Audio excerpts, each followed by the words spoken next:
Good morning, noon, evening or night, depending when you're watching this video. My name is Legend and welcome to 2024.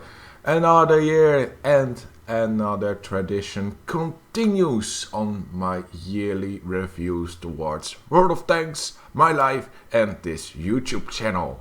All in the context of both the past, present and future. However, tradition may change this upcoming year as a lot has happened that drastically derailed my views towards what I'm doing right now.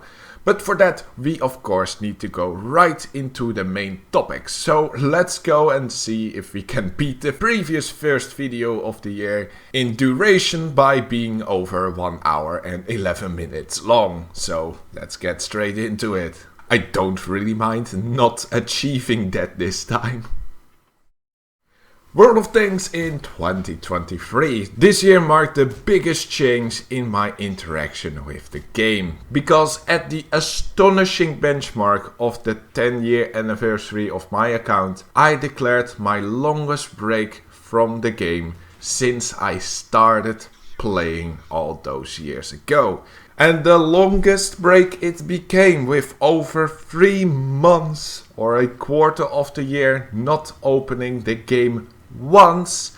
Only with the arrival of the Murny event I updated the game earlier. But it would take another week before I would dabble in random battles again after I pretty much completed the Murny event. Now I have the reason why I quitted for so long explained in my 10 years of World of Tanks anniversary video, so go see that if you want to know in more detail. I'm not going into much detail right now, but it has to do with one of the points that I'm going to review that were presented in the Future of World of Tanks video of 2022. Like always, I'm going to give these past points a rating between passed and failed or not done. So let's get into it, shall we? Because there are a lot of points in that video to now review. Winter Arcade, which also became Rapid Fire as the new arcade cabinet events. Passed. I just combined these two events because they're practically both arcade cabinet. Now I missed out on the Rapid Fire event during my hiatus, but it basically comes down to the same review that I had and still have on Winter Arcade and Arcade Cabinet as a whole. It's fun for experimentation, but hopefully almost nothing of those cabinets get implemented in the actual game. I mean, rapid fire guns as a mechanic might be something that's okay, but I just hope that these game modes really helped Wargaming out on the balancing. Because that's definitely something they cannot do on their own. Steel Hunter Reborn. Semi-passed. So I haven't played Steel Hunter that much, and that may say a lot about the newest version of this already old game mode. It's fine to have bots and respawns, and of course those were only in a certain time span in the beginning of the battle to reduce the amount of rage quits that people would have and gave them a second chance. But that really hammered down the prestige of this game mode, where if you win that precious victory royale, it feels less rewarding nowadays. Especially if you have been killed already but had a comeback. The bots were fine, but they gave Wargaming the excuse to have less real players in a match, which again hammered down the prestige. It hasn't become a bad game mode, in contrary, it is way more accessible for newer or novice players. But that comes with the cost. When you get good at it, it feels less rewarding than you getting good at it in the first iteration back in 2019? Yeah, autumn 2019. Yeah, that's nearly 5 years already. Damn, I'm old.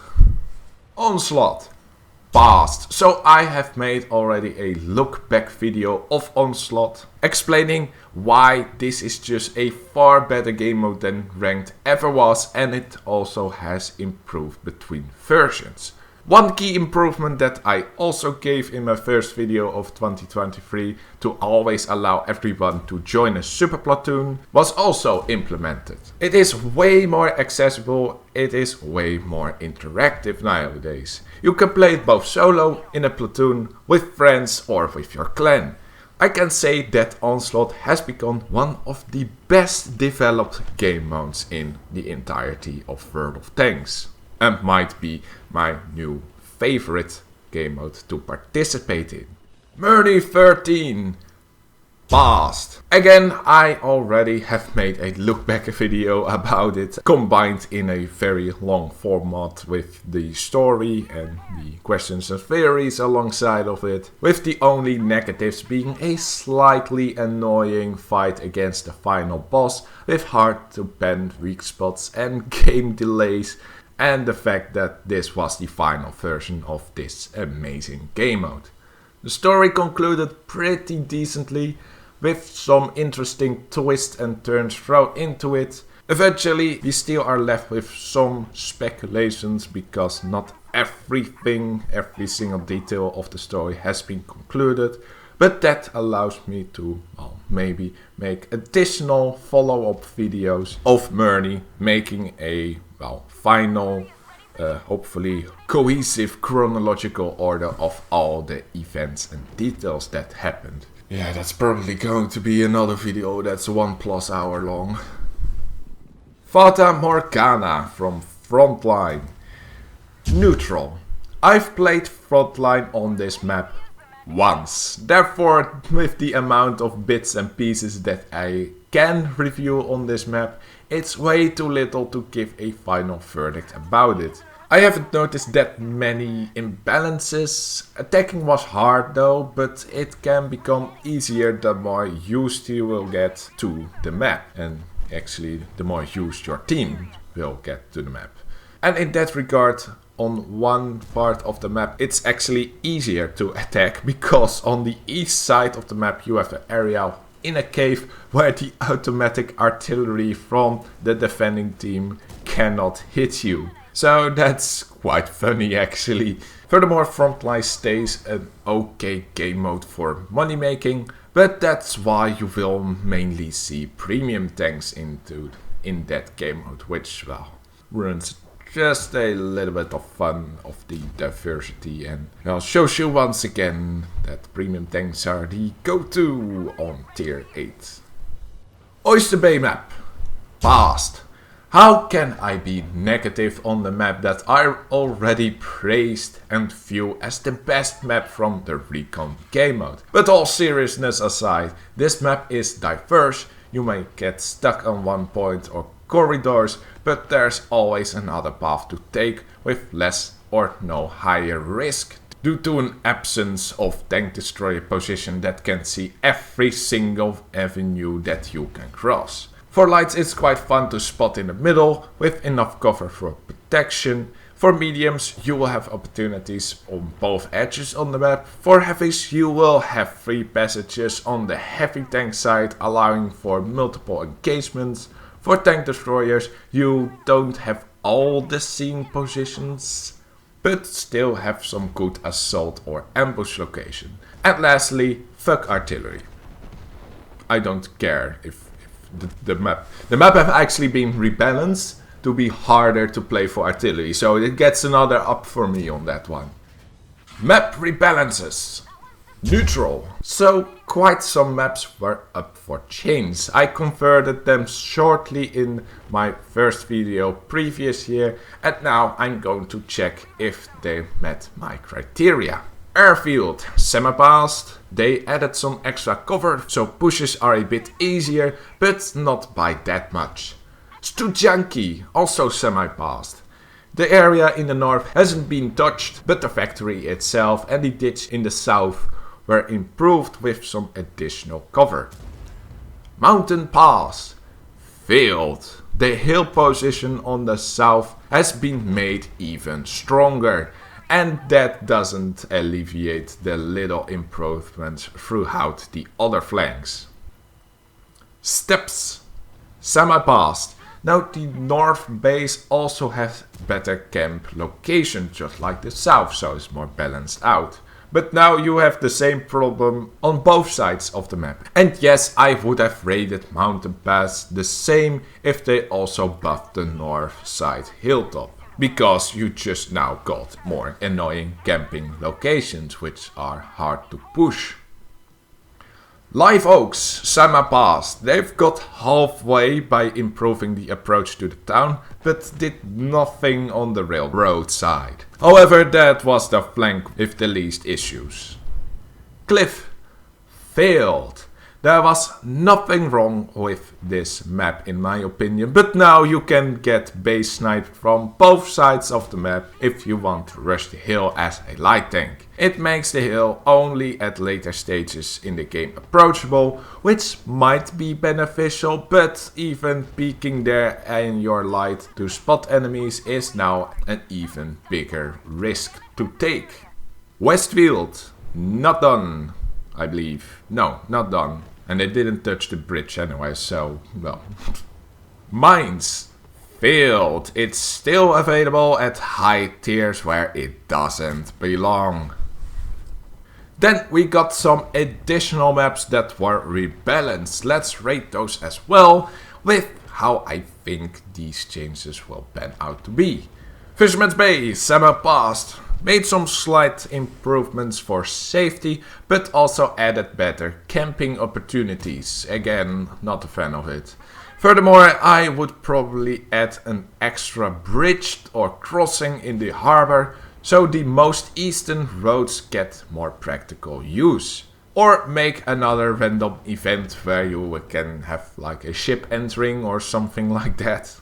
Oyster Bay, passed. Mostly quality of life improvements, under which are, like I said before, SPG and camp position nerfs. So they basically made this map even better than it already was.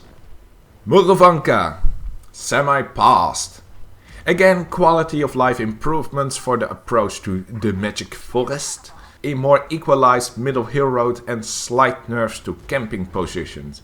What I also would change on Murovanka, however, would be the edge of the forest where you can do some wacky shit with double bushes all the time, and also pushing from the east side from the north is way harder than from the south.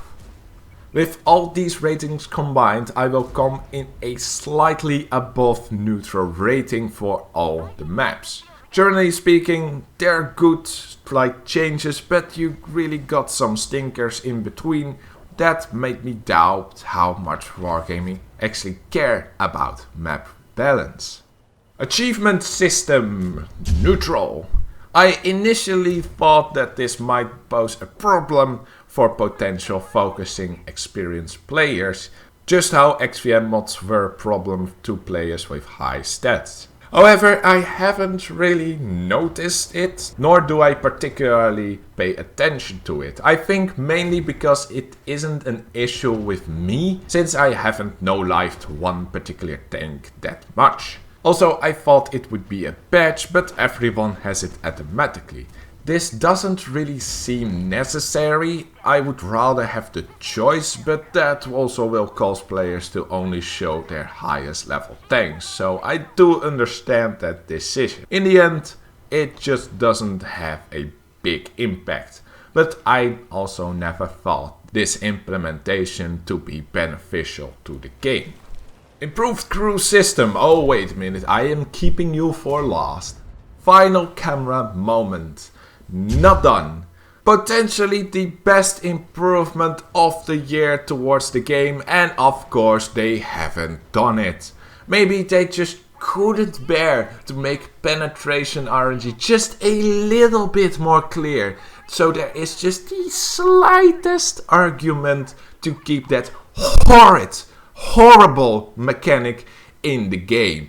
On this point, I don't care if it can give you too much information towards your team, if after you die you explain what and from which direction has killed you, but fuck it, this game is already dying, you have teased me already with this, so do it! Just Do it! Vehicle rebalance. Semi failed. So first of all, I missed the rebalances to the Batchet 25T, 121, IS3, E50M, T95, Centurion, Tiger P, ARL 44, ARL V39, TVP VTU, the KV4 and Type 4 and 5 Heavy, which were shown in the little clip, but well, haven't been changed this year. Furthermore, we got some ridiculous changes to the Turtle Mark 1, which is now vastly overperforming. I mean, just look at that one particular clan member who is definitely going to reappear in an MBTT replay for as long as this tank is this strong. But even more stranger, we got the first nerfs to the tier 10 reward tanks. The Object 279E and the Chieftain T95 FV whatever.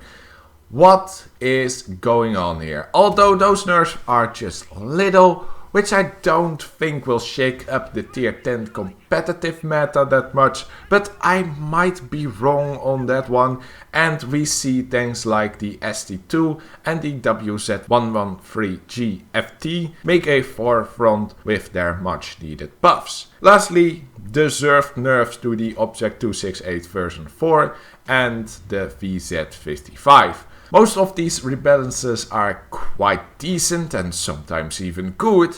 However, with the Turtle bad rebalance and a lot of tanks left out of the picture, I just cannot give this one a pass.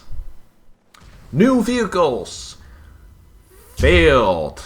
So we got the Chinese jet boosted heavies, Japanese tank destroyers and British wheeled medium as new tech trees. All of them aren't overpowered, so that's a good thing. I would rather say more underpowered, mostly the wheeled mediums, but that's a trend most of the time these days. I don't think that since the Czech heavies there were any more tech tree tanks with obvious strong vehicles that would power creep the game. I don't have too much to say about the Chinese vehicles, but the Japanese TDs were a pleasant surprise, being quite balanced. Not too weak and not too strong, which I first thought they were going to be, with some kind of Japanese heavy tank Type 4, Type 5 armor that you would only pen with gold shells.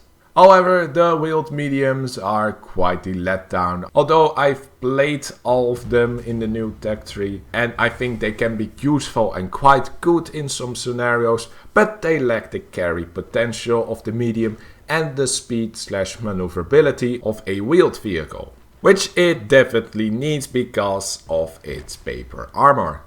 I saw it as a fun challenge to try out and see how those tanks would work out, but as a sniping medium, the Leopard 1 exceeds in almost all respects.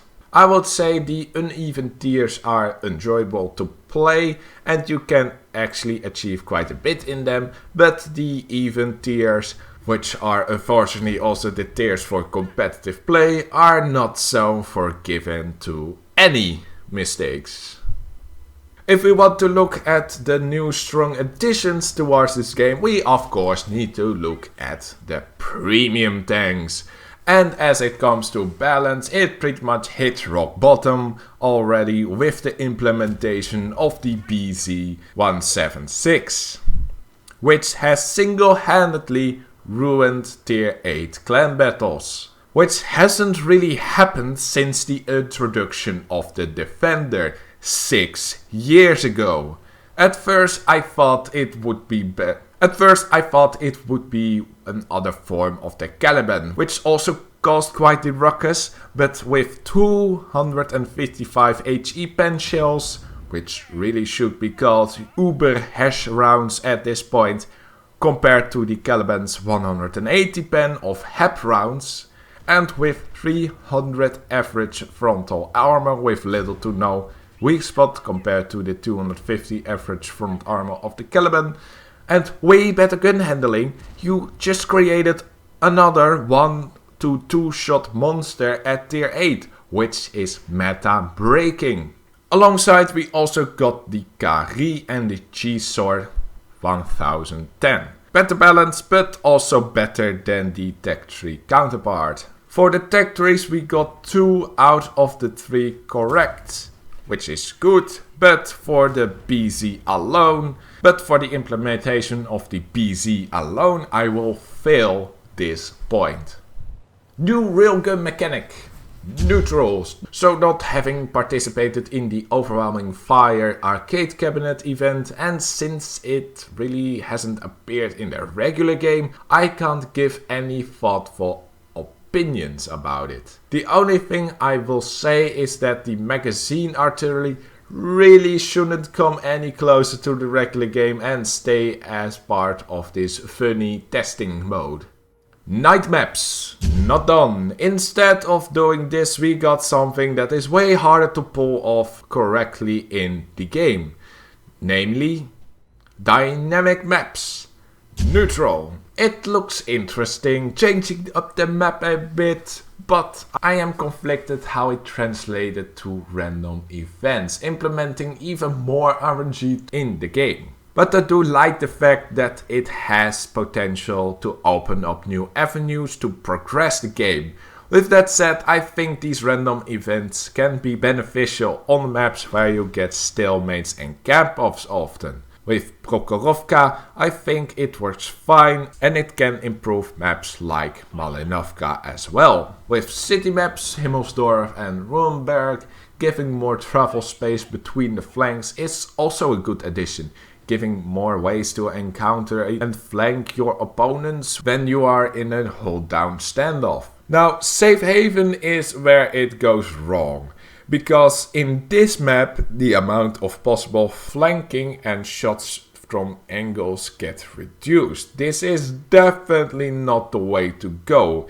It might help against standoff, but it should not reduce the options to advance, but increase those options. So this has good potential, but the main goal should really be countering standoff. So maybe not making it random, but only if little movement in the map is observed. However, that might be asking too much from Wargaming's already aging servers. Before we go to the inevitable, there are some new implementations this year that weren't featured in the teaser video. For example, Battle Pass collections, very neat addition to some potential extended lore. However, I've played so many battles and only got a couple of those collections from each season. How can I get more? Like, I don't know when you collect those, when they are appearing, after how many battles, after certain types of requirements in a battle. I just don't know. I guess that for the look back at Battle Pass Season 1 to 10, I have to rely once again on the internet for the complete set of collections for Season 10. So in the end, this point is neutral to me. It adds some nice extended lore, but the way to get them is, well, shrouded in mystery. Like the lore they are hiding. Also, we got auto-flipping vehicles. So basically you can't die from flipping anymore, since you get automatically back up after 15 seconds, while you would die after 30 seconds. This is an unnecessary noob-friendly change to the game. I haven't encountered it myself since the update, but I really think this ain't a problem to fix, because it doesn't really happen that often. And it's just a great learning moment for reckless driving. Yes, you are a burden for your team, but if you would get yourself into those situations often, you are already a burden anyway. So this point gets a failed for being an unnecessary noob-friendly change, which the game doesn't need. It's already quite noob-friendly, with the insane amounts of RNG within it. And we lastly get to the improved crew system, which I have to give an ultra failed. Now, if you look pure at what actually got implemented into the game, I would give this a semi-pass, but not a full pass because I still miss the single crew unit ID I brought up, and most importantly make the crew able to transfer between 3 non-premium tanks of the same tank type already. But I just cannot overlook how bad this would pan out to be if we, the players and community, weren't vocal enough about it. Another Equipment 2.0 like scheme that added fuel by the fire with the most atrocious article I have ever seen. I have talked in much more detail about this potential implementation and this article in multiple videos already, but it was basically the last straw for me and would gradually lead to my motivation to drastically reduce my activity in-game in the following months leading up to my hiatus of 3 months. This was still the defining moment of World of Tanks in 2023. The moment that this article was published was the moment of no return for my mentality towards the game. So the general rating for World of Tanks this year would be just on the failed side, with a couple of things not done, and with some massive fails it has seen better years. And with still the whole trend of loot boxes and auction events going strong, it would already be another year not enjoying the game. But with the extra bitch slap they gave us with the potential improved crew, it's just bad. It was not a good year. My life in 2023. So, has been my life better off than World of Tanks this year? Well, I hope so, because otherwise I would definitely be in a massive depression right now. But jokes aside, I will describe this year as the year I'm trying to find stability. Stability in what I do and with who I experience it with. It pretty much is something like testing the waters of a grand ocean, which I will be swimming most of my life in from now on onwards. But it's just testing, seeing if I like where it all goes, and of course I have no idea what I will encounter into this vast ocean called the rest of my life. So next to World of Tanks, I of course took more time towards other games this year because of the hiatus. I recall I told in one of my update videos in this year that I would play more Division 2, which I did. But I also played and completed Horizon Zero Dawn, the complete version. I really enjoy playing that game. It was such a refreshment, even though it's quite your standard open world game. However, up to this year I never played an open world with such high graphics. The only open world I'm used to up to now were the ones of Lego Racers 2 from my childhood, Pokemon up to X and Y, which isn't really that much open world like, Minecraft and Genshin Impact, which I've also played a bit more, especially with the new region released this last autumn.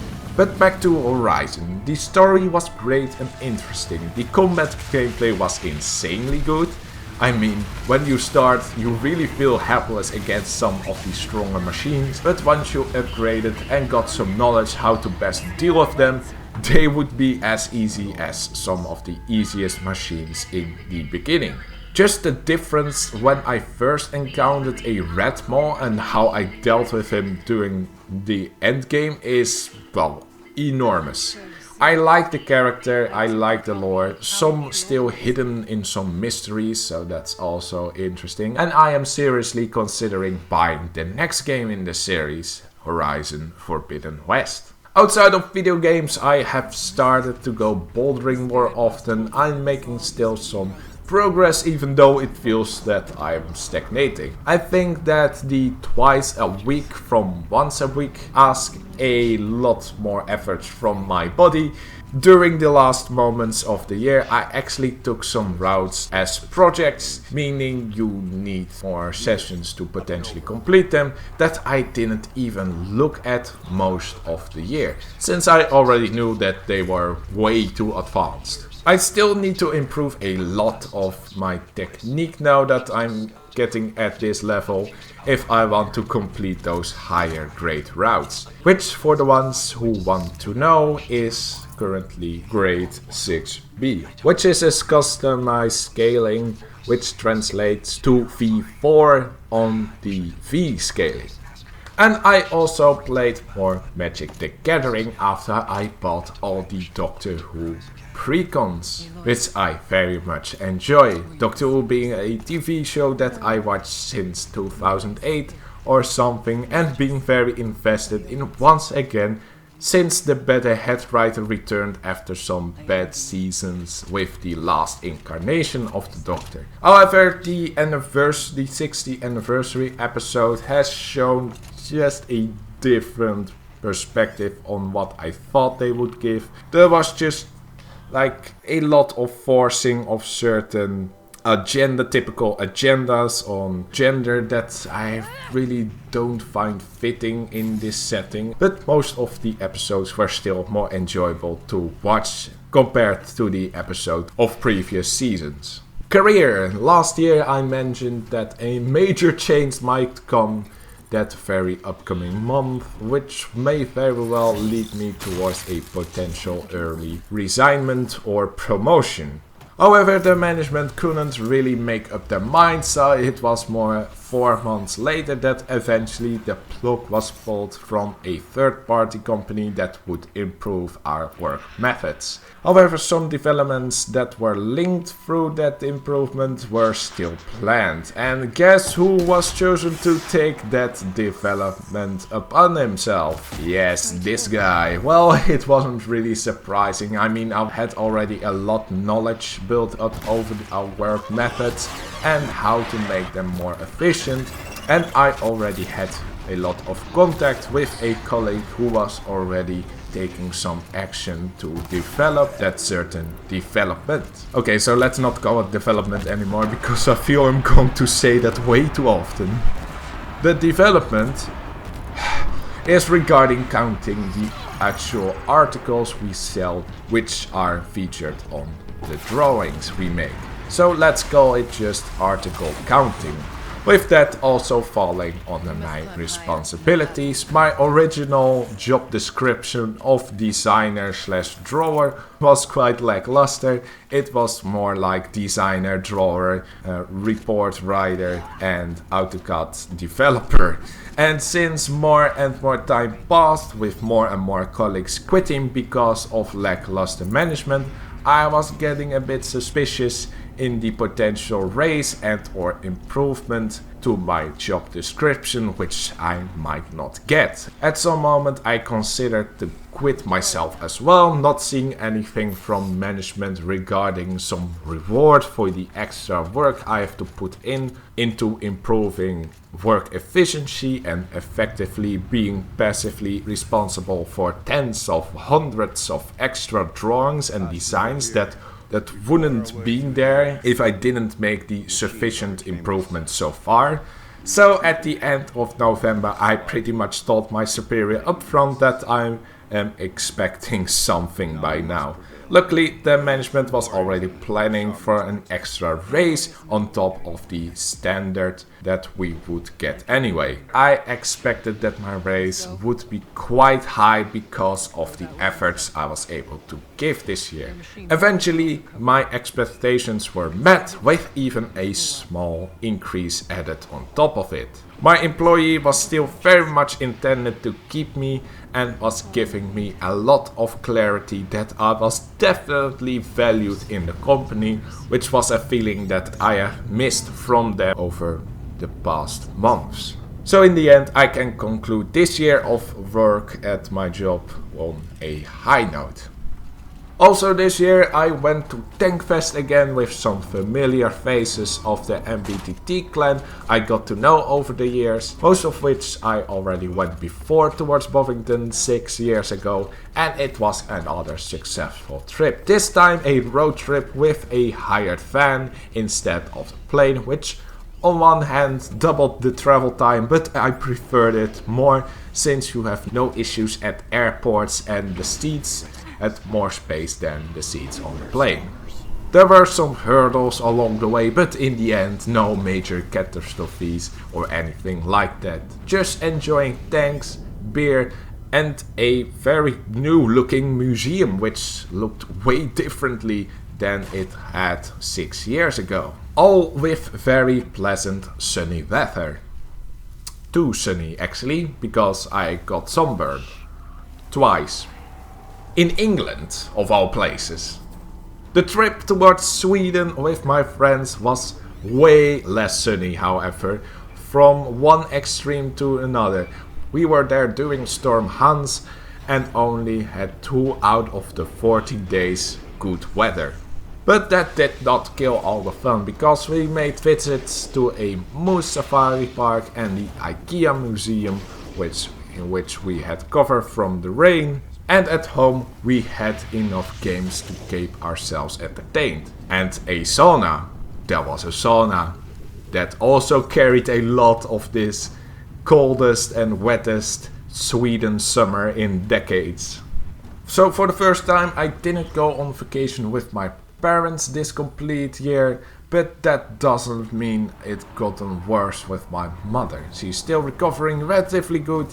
Her recovery time, of course, is double the average of a year after all. She even was able to play a tiny bit of tennis again, and with slow but steady progress in physio training, she went through the year almost perfectly. Only a common cold hospitalized her in the beginning of the year, which, well, sounds pretty dramatic. It let us learn in a very hard way that even the slightest of bacterial or viral infections can have a way bigger impact on her, while she is on her meds against organ rejection, because of course she has now different lungs. For myself, this year I tried multiple mindsets, which started off with the whole masculinity mindset, but just like some regular at-home fitness routines, I couldn't keep it up. Eventually I got to the point where I just started to value my energy as much as my time, since more was spent on work. Especially after I quitted World of Tanks for 3 months, I really tried to only do things that would motivate me and give me energy instead of trying to get the best out of something I don't really enjoy. Also, I started to keep tabs on how much was going inside my head during some busier times at work, and whenever I felt I haven't moved that much in a day, or if my mind would be clouded with all kinds of thoughts, I would just go out for a walk and alleviate both my physical and mental worries. Hopefully this mindset of energy valuation will continue and will give me a better understanding, appreciation, confidence and respect towards myself. My YouTube channel in 2023, so this year I continued with some streams which also featured my face. It wasn't as bad as I thought it to be, but it gave me some extra insight on how I reacted on, well, mostly frustrating moments inside the game.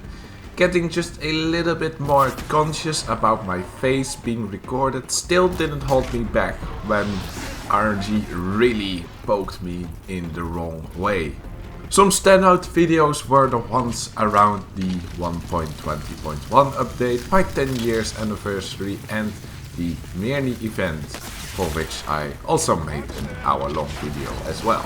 The rest were mostly the same from existing video series, with only the Dutch stream highlights being introduced as a new series, but those were pretty much the same as the Dutch highlights series before the streams.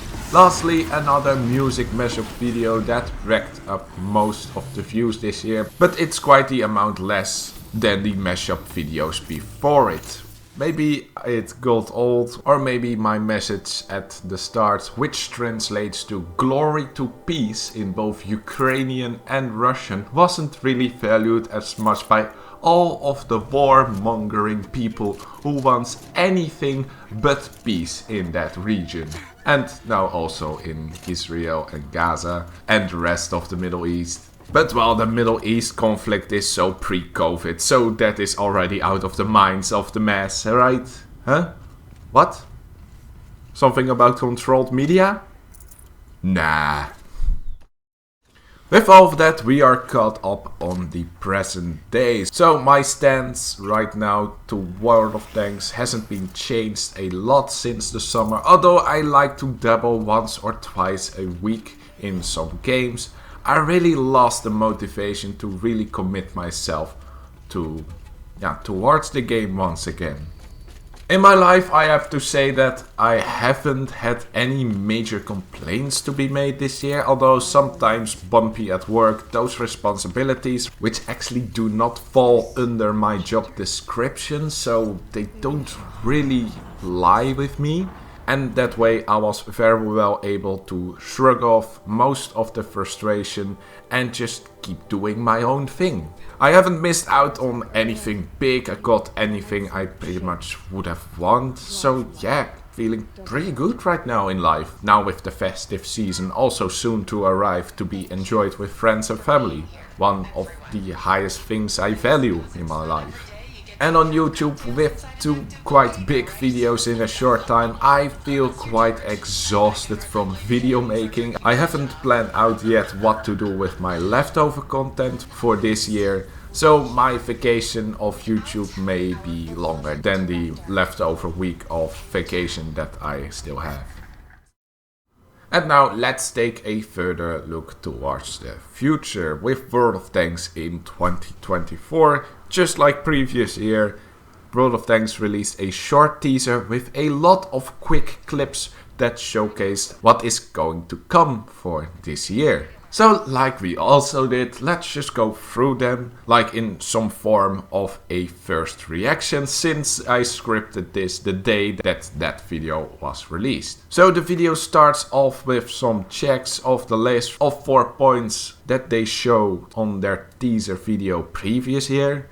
It's quite funny how only they show Frontline, Steel Hunter Reborn, Oyster Bay Map and Winter Arcade out of the 15 in total featured points on that teaser video from a year ago. I think this shows you the percentage of successes the year had, but I think Onslaught and Murney also deserved a feature. So the success rate is more like 6 out of 15. That's still below half, but well, let's just focus on what's going to come.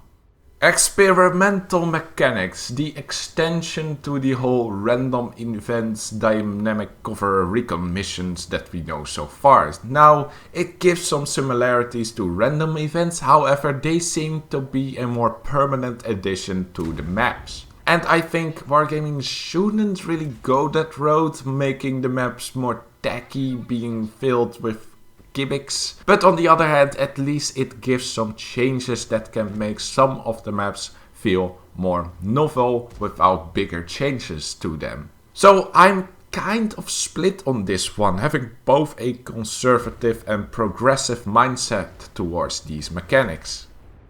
New Frontline mode. So Frontline is expanding in an unconventional way as well. I think they cannot manage to pump out yet another new map this upcoming year. So you still have the standard battle, but also the operational support mode and the Twist of Fate mode. These modes will alter the effects of Combat Reserve. The operational support mode will reduce the cooldown of the reserves, and the Twist of Fate will make you choose a random set of reserves throughout the battle. Both of these new modes will give some interesting new experiences. However, I will opt more for the Twist of Fate mode, since with the operational support, more artillery fire and plane strikes will be raining down hell on my already fragile mental stability within Frontline. I would also make the Twist of Fate truly random and not increase the odds by purchasing it in some way in the garage. The return of Von Krieger. So turns out that I actually have missed out on some extended lore by skipping this year's last Waffenträger event. I hope to find some information about it still on the internet, but I'm looking forward towards this upcoming last Waffenträger event where we finally get to reunite with the kingpin of the World of Tanks lore, namely Max von Krieger. After 2 years of fighting against Ermelinda, von Krieger's daughter, I am curious to discover with what kinds of power and inventions he is returning with. What I have perceived from the lore so far, Max von Krieger had some kind of personal pocket dimension where he could prepare. Or we go to his pocket dimension for a final face-off. Either way, this time I will not try to skip it. Onslaught expansion. So Onslaught is expansion war with new combat modifiers, maps and rewards. Now finally we are going to get some tanks of the competitive mode. The new tank being pretty much a CS63 copy, similar to how we got the Kampfpanzer 50T Concept 1B and the 114 SP from Ranked, which all will return actually. Great stuff! New maps is always interesting and makes it more diverse. Also, more modifiers with reducing spotting modifiers is good. Especially the spotting time will be heavenly with only 3 seconds after not being in direct view instead of 10 or in my case most of the time 20 at least. But it does cater more to the already medium heavy meta of this game mode. After all, is that really a bad thing, excluding more lights, tank destroyers and artillery, which are the tank types that cause the most of frustrations and kind of a bad taste towards the random battles? Well, who knows, who knows. The accuracy buff might make some tanks unnecessarily strong, but for the competitive game mode like this, it is so welcome. Because my god, accuracy RNG in these kind of competitive situations are the worst. Onslaught has already been proven to be far superior to Ranked.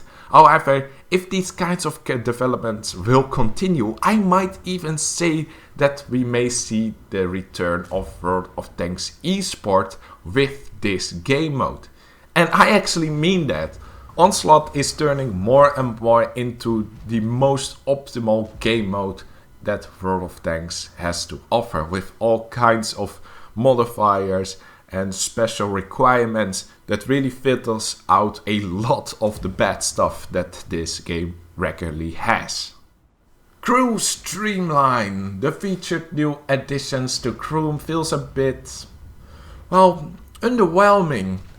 I wonder why that is. Yeah, better interfaces, sure. Those are nice additions, but for crying out loud, just make the implementation for a crew as one unit so it's easy to transfer between any tank.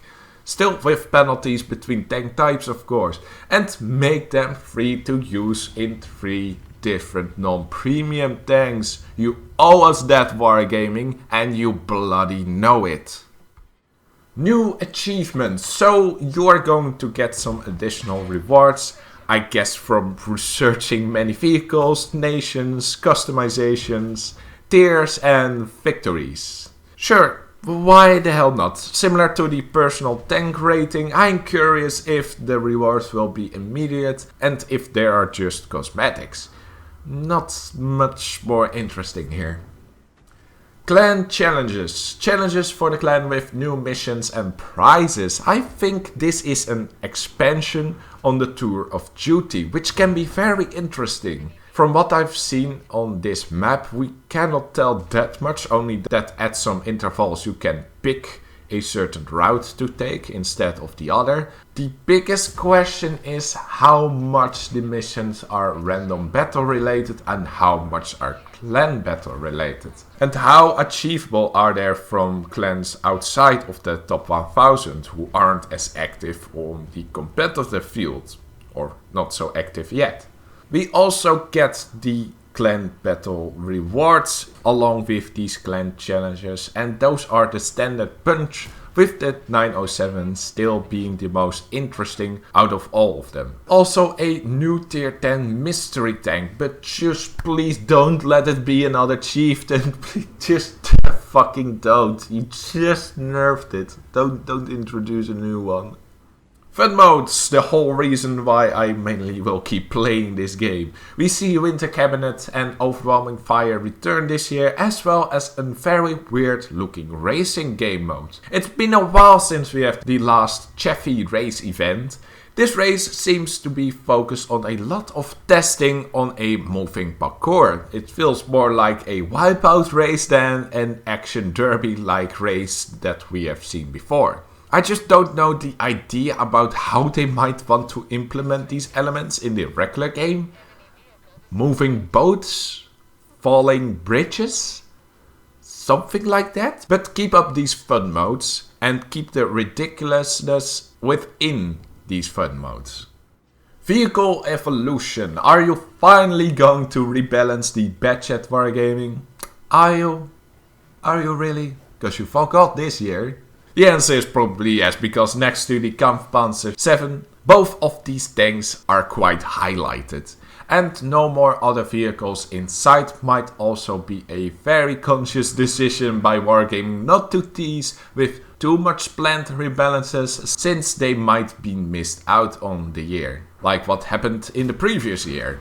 And we know that low tiers will also get rebalanced. Curious about what that exactly is, since it would also be a new experience for veterans. 3 new branches. We got the Japanese heavies with the tier 10 chunky STB1 looking with hopefully not in hydro-pneumatic suspension to hide every weak spot. We also are going to get Czech light tanks or wheeled vehicles. Oh shit, here we go again. And Polish tank destroyers. The Czech tanks feature will be the new rapid fire mechanic we have seen in the Overwhelming Fire event, and in earlier teasers of this railgun mechanic. My stance will be the same, but I think it's an interesting move to have this feature on a fast light / wheeled vehicle. The Japanese tanks feature will be the pneumatic suspension. Oh god, ay. And also a so-called gun cooling mechanic. With this mechanic, your shot will be more accurate if you wait a little bit longer after you are already reloaded. In this way, you sacrifice DPM for extra accuracy without changing your mode, like with the Kunstpanzer. Interesting concept, let's see if it plays out. But the suspension, creating another heavy tank like the Krangwang with 12 degrees of gun depression. Please don't destroy the meta again like that. The Polish tanks feature will also be a new mechanic called Close Quarter Carnage, where the closer you are when shooting and hitting an opponent, the bigger the damage you will get. So these tanks will be really forced to fight close range to optimize their DPM, but they will also probably have ridiculous armor like the Badger and 268 version 4 as well. Although saying the 268 version 4 after that intro... So a lot of new gimmicks are going to be introduced with these new tech trees. I feel a bit the similar approach to how World of Warships has been running for the last few years. And sure, it's interesting gameplay, but I think this can go out of control at some point. So hopefully they are very conscious and will keep testing these new gimmicks a lot within either fun modes or sandbox servers. We haven't seen the sandbox server actually a lot nowadays. More random events, nothing new to add here, we know the gist, so just don't go overboard with it. And lastly, the Halloween special, so we are getting an eerie new tale that will follow up the excellent saga of Myrni. However, if we look at the screen we can see shapes that represent Myrni. Could that be meaning... no. Oh? Or maybe I might need to think more about that. So another rapid fire of this time 12 points to look out for this year. I find these less impactful than that we saw in the previous rapid fire video teaser for 2023. But no shame to that. Even better, it highlights that Wargaming is once again trying to do things more carefully and consciously. Unlike a certain implementation attempt in the past year. Now, next to the gameplay itself, I am still part of the MBTT clan, which I haven't really told much about so far, because there wasn't really much to tell. With the start of my hiatus during the least active period of the clan, it basically froze in regards of clan battle activity. However, since I don't plan to return actively, I plan to call out one last time if there is any interest for others to take up the task on clan management. Only for an ex-member to suddenly return and request it before I got there myself. This means that activity might still be better maintained because I will give this request of trying to keep up clan management and try to get active clan battles up again all the space to flourish. This does mean that I will still be somewhat active on clan management in the upcoming month with several meetings and giving some extra advices and guidances. But after that, I am going to let things as loose as I've done in this past half year. And how about my life in this upcoming year? For 2024, some shifts are going to occur. Like I said before, I will play less World of Tanks and more other games like Genshin Impact, and I will also start with the Spider-Man Remastered game if I find enough time for that. Other hobbies outside video games will continue as usual. However, there is going to be a lot of picture shows to look out for. Doctor Who still seems interesting to pick up. But also the whole indie animation on YouTube is starting to go into a golden age with a lot of interesting projects appearing for free on YouTube. That with my regular content consumption will mean that I might spend more time watching series this upcoming year. Note that I also got some goals on bouldering, trying to be able to climb 6B routes as frequently as I have done 6A+, the grade below, for the last few months, which is still not a lot, but it's still a high task because I'm quite stagnating on 6A+, but with my new climbing shoes I get more comfortable and confident on some foot positions in which I can complete these high grade technical routes a little bit easier. But we will see how that goes. Career. Now my career will see a very interesting development this upcoming year, because next to a pretty generous raise, it also was stated that the management really wants me to increase my software developing skills some more. They are putting more focus on education for their personnel to reach higher amount of quality on the products and services. This is going to be in a form of more trainings and classes to follow, and if I'm able to make more progress with those skills and increase the work efficiency within the department I work at even more, I might find myself another generous raise like this one that I just got, which will definitely be putting me in a very comfortable income. At that point I will still be 27 years old and could still develop even further. So yeah, it's a pretty nice deal, and it seems that I am set in my current job, at least for the upcoming year and most likely the year after that as well.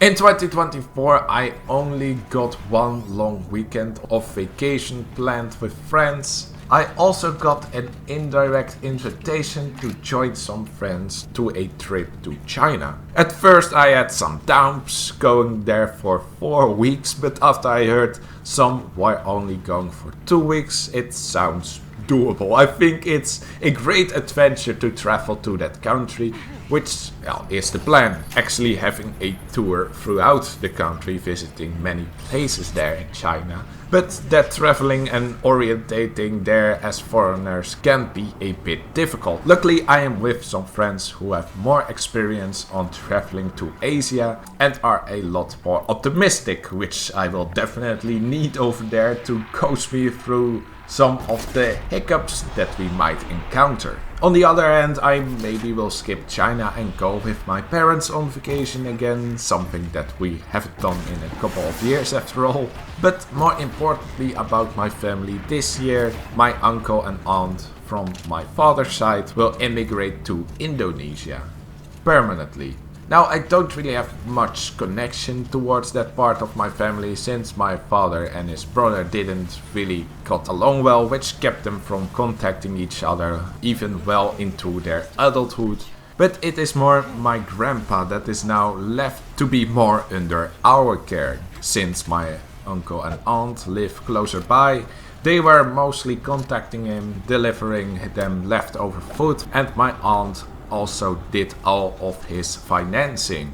After they leave, they will also leave all that responsibility to us, to me, my parents and my brother. Well, my aunt mostly was thinking leaving all that responsibility to my mother, but come on, she's still recovering. So of course I immediately jumped in that I will also be involved on the financial responsibilities. With the contact and the food part, I might plan out some days of the week to sleep over at my grandfather's place. He still lives at his regular home, alone, which houses more than enough room for Lodge to sleep over. That way I have a tiny bit less travel time to work, and I can also do some standard chores like cooking and cleaning some more. It might come in handy from when I get a place of my own, which brings me to my biggest project next year. I might be moving out. Or at least I'm actively trying to do that this year. The housing market is still pretty much fucked up here, but I see some options appear in the area I want to go. Now that my job is more stable, I have some more confidence in order to move towards that specific area. This will pose some challenges. I mean, this is going to be my first own house after all.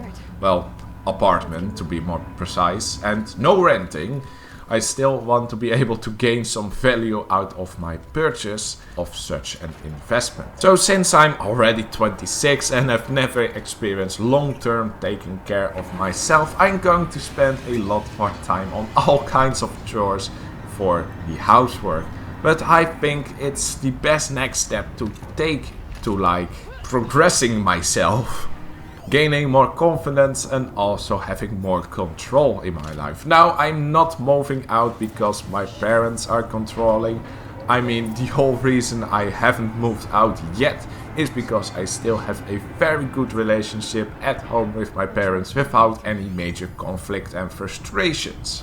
But little things like inviting peers over, especially the ones that I don't see that often, I feel like I have the age that inviting long no-see friends and acquaintances over is a bit awkward when you still live at your parents' home. Also, I hope this will imprint more love and respect for my parents within my brain now that our interactions are going to be less frequent. Because I still feel that I don't express well enough that I love them and care about them. I don't say that out loud because I see them too often I don't know how to further explain that. It's weird. But go ahead and be a psychiatrist for me in the comments. Any type of insight I will appreciate. Well, that actually leaves my mental state up for debate, but next to some deep insecurities, I hope most of them will fade away as I grow to be more capable living on my own. As for YouTube this upcoming year, now this time I tell you the end is nigh. I will not make much content from now onwards and my archives are actually drying up.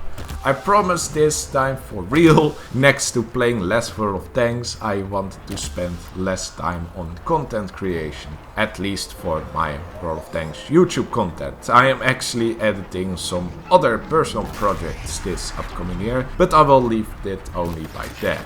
Finishing up the last amount of videos left, and after the long videos I might take a break from uploading for a month or so, trying to make a planning, and if I'm correct, finishing it up around the summer this year. Afterwards only video series like MBTT Replay and the Look Back At might still survive with the occasional greatest of games, but definitely not weekly uploads for me anymore, with all that is to come this year for me personally. And with that I have talked about everything I wanted to talk about. So it's going to be an interesting year both inside World of Tanks, outside World of Tanks, in my life, and a lot of changes, just changes throughout, like every year really. And of course I hope that you also get some positive changes, and I wish to all of you the best of this upcoming year of 2024. And with that, that's the end of this video. We're gonna make it short right here, and I will see you in the next one. Laters!